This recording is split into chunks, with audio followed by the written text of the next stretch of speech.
এইমাত্ৰ মানে কেন্দুমুনাৰ পৰা মাইকী এজন আহিছিল, আমাৰ বামুণগাঁৱৰ মাইকী হয়। তেখেত আহি কিনে মানে ঘৰলৈ আহিছিল।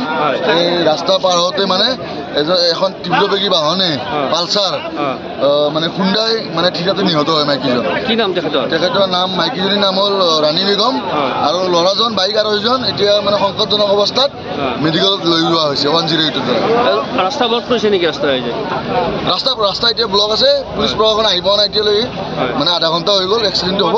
খবৰ দিয়াৰ ফোন কৰিছোঁ, প্ৰশাসন এতিয়ালৈ মানে ইয়াত উপস্থিত হোৱা নাই। 31 নং ৰাষ্ট্ৰীয় ঘাইপথত তীব্ৰবেগী বাহনৰ খুন্দাত এগৰাকী মহিলা থিতাতে নিহত হয় আৰু লগতে বাইক আৰোহীগৰাকী সংকটজনক অৱস্থাত মেডিকেললৈ প্ৰেৰণ কৰা হয়। গতিকে আমি চৰকাৰৰ ওচৰত আমাৰ বিনম্ৰ অনুৰোধ, তেখেতসকলে যাতে এই নেশ্যনেল হাইৱেৰ ওচৰত যাতে ছাৰ্ভিচ ৰোডৰ ব্যৱস্থা কৰে।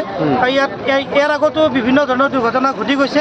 গতিকে আমি বাৰে বাৰে প্ৰশাসনক অনুৰোধ জনাইছোঁ ছাৰ্ভিচ ৰোডৰ ব্যৱস্থা কৰি কিছু পৰিমাণে হ'লেও দুৰ্ঘটনা ৰোধৰ ব্যৱস্থা কৰিছে। যিহেতু ঘন জনবসতি প্ৰধান অঞ্চল, গতিকে ইয়াতে যিহেতু ঘন জনবসতিপূৰ্ণ অঞ্চল, গতিকে সেয়েহে আমি প্ৰশাসনক অনুৰোধ জনাইছোঁ যাতে এনেদৰে মহিলাৰ মৃত্যু, এনেদৰে শিশুৰ মৃত্যু, যাতে পুৰুষৰ মৃত্যু নহয়, সেইটো আমি কামনা কৰিছোঁ। গতিকে প্ৰশাসনৰ আমাৰ বিনম্ৰ অনুৰোধ যাতে তেখেতসকলে অতি সোনকালে ছাৰ্ভিচ ৰোডৰ ব্যৱস্থা কৰে। মৃত মহিলাগৰাকীৰ নাম কি? মৃত মহিলাগৰাকীৰ নাম আমাৰ বামুণগাঁও নিবাসী ৰাণী বেগম।